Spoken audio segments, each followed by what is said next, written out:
tangent and actually like letting the air out of the tension. Yeah. What's the difference between like letting that air out and multi-threading the way like really the conversations go where you can't stop coming up with good things to talk about? Awesome question. What I would do is this, and this is a fine line you have to walk, you have to cross, right? Because what you always want to do in any story, and I'm glad you mentioned this because I would have forgotten to mention it, is you want to seed it with other things that she could possibly bring up later without making it sound like you're trying to do that, right? Like you're like, yeah, so I just picked up my 500 SL Mercedes the other day and I was driving down Congress Avenue, right? That's terrible, don't do that. But what you can do is you can say like, you know, my friends and I were on this road trip around the US, and when we stopped in LA, we met this girl, right? And so then, if she wants to talk about road trip, she can talk about road trips. If she wants to talk about LA, she can talk about LA, right? Or you can say like what I'll talk about sometimes, I'll be like, yeah, you know, I lived in LA, and it was like one of the craziest times of my life. And one of the people I knew there was my friend John or whatever. So then, you know, later she'd be like, oh, well, you know, what's so crazy about LA? Those aren't the best examples, actually. But, you know, something like that where you have like little, you say things that are unusual in the story that she can later pick up on. You let her acknowledge those things, or you just keep going knowing that you're dropping. I would generally keep going on the story unless she's like, you're like, yeah, so we were drinking this mint tea. She's like, oh my god, I love mint tea. You're like, yeah, whatever. Anyway, you know, you don't want to do that. So if she seems really excited about something, like, you know, Build it. right, it's part of calibration. It's part of actually treating a girl like a real person. And so, like, if, you know, she's excited about something that you have in common, use that. You know, that's awesome. And then another part of getting back to these tangents is giving her a chance to, right? Like, when you finish a story, if you aren't going to build up to another one, take a second and enjoy the awkward pause. Because if you're a pickup artist and you're learning these sorts of things, you're probably better at dealing with awkward pauses than she is, because she's a person, right? You're a pickup artist. So, and you're practicing. So, like, you know, just sit back, look at her in the eyes, eye contact, and then she'll be like, so, when you were in LA, and then that's, a lot of people, they finish the story and they're so nervous that they feel like they have to keep talking.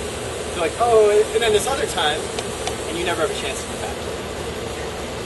Does that answer it? Yeah. Sweet. This is my favorite, actually. And the last one, the most important thing, is being yourself and doing it the right way. So everybody says be yourself, and without a couple of caveats, that's total crap advice, because I was myself for a long time in high school, and not a serial dater. And so, the two caveats for being yourself are, one, you want to be the absolute best version of yourself, right? Just like, you know, there's a lot of depth to any person. I can tell you about how I grew my toenails this morning, or I can tell you about, like, a trip I was on last week. You know, obviously I can tell you about the trip, not the toenail problem. And so, likewise, there's a lot of, you know, characteristics you have, there's habits you have, there's different sides of you you choose to show to somebody or not show to somebody. And a lot of them you probably aren't aware of, right? Nobody's going to say, well, I'm going to try to show my worst side to this person. So a lot of that is, you know, getting the awareness of the best side. So you want to, and that's, to me, that's what pickup is the core essence of pickup is learning what the good sides of you are, learning what the bad sides are, like ratcheting up the, amplifying, concentrating the good parts, and then weeding out the negative parts. Which doesn't mean changing yourself, but it's like, you know what, if I have a bad habit of talking when other people aren't interested in hearing me, I'm going to work on that, not just for girls, but because that's probably a good thing. So you want to be the best side of yourself. And then the second part, which I think a lot of people miss, is that you have to be proud of it. Right? You can't, for example, here's a good example. So I live in an RV, and then I know you guys know Jason, right? Everybody knows Jason, who, even before I lived in an RV, lived in like a van. This is like the ghettoest van you can imagine, right? And there's a lot of people who would like be like, oh crap, I don't live in a mansion, like, you know, I'm really embarrassed about this. And girls like, where do you live? You're like, you know, around that way. Like, oh yeah, like on that street. Well, yeah, in that area. Or you're like, yeah, I live in an RV. I totally love it. I have this solar panel, and like I travel around. You know, I park across from my favorite restaurants. I can walk there every day to eat.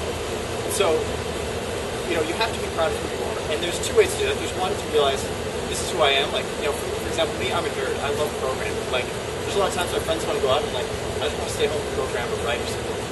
And so you've got, you know what, that's who I am. That's what I like. I may as well be proud of it. Or do things you're proud of. Like, and that's a big thing. I think a lot of people do things they're not proud of. Pickup is a good example of the first one. Like, I know a lot of guys, maybe I'm sure some of you guys here, who are really into pickup, and your friends have no idea, your parents have no idea, girls you meet have no idea. And that's one way to do things. I'm not saying you can't be successful doing that, but I think that's a monster mistake. I think that if you're learning pickup, you should be proud of it, because you know what? most guys are bad with women when it comes to like, especially comparing against like where you can get from pickup. Most guys are bad at it, and for you to be one of the few who's actually trying to get good at it and actually like interested in that area of life. I think number one, most times, like there's two girls here, right? Obviously, they find it fascinating. I think more girls knew about this. They probably, and I'll say this: every girl. When I got into pickup, I started this moral thing. I was like, you know, any girl I'm with, even before I kiss her, I'm always going to tell her I'm into pickup. That was like my rule for myself. And I thought, I've got to do that. And never once is that backfire. Like, never once do you get a bad reaction. So, I mean, if you can tell girls that you're like scheming to pick them up, you can probably tell them just about anything with try. What do you mean? Like, what do you mean? Tell them that you're in pickup before you kiss them?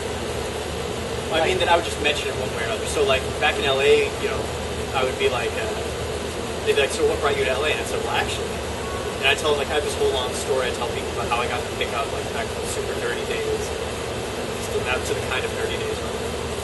And not like there's something I have to tell you before I kiss you. I'm a pickup artist. You know, but you know, I make sure it came up in the conversation. Yeah, but actually, as I said, it's funny. Right after the game came out, a buddy of mine and I were talking to this girl. And she's like, "I know what you're doing. I read the game. You're one of those guys." I'm like, "I am one of those guys." Yeah. No, you're not. I was like, "No, look, I'm that guy." I was like, "Yeah, right. You're saying that. That's not a pickup line."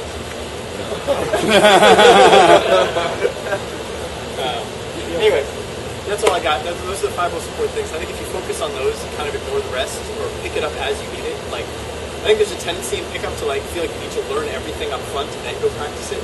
But really, the best way to do it is like just-in-time learning, where you go out, you try, and you're like, oh man, I actually suck at like kissing girls. Where can I find the best information on picking up that info? So anyway, I've got time for questions and answers.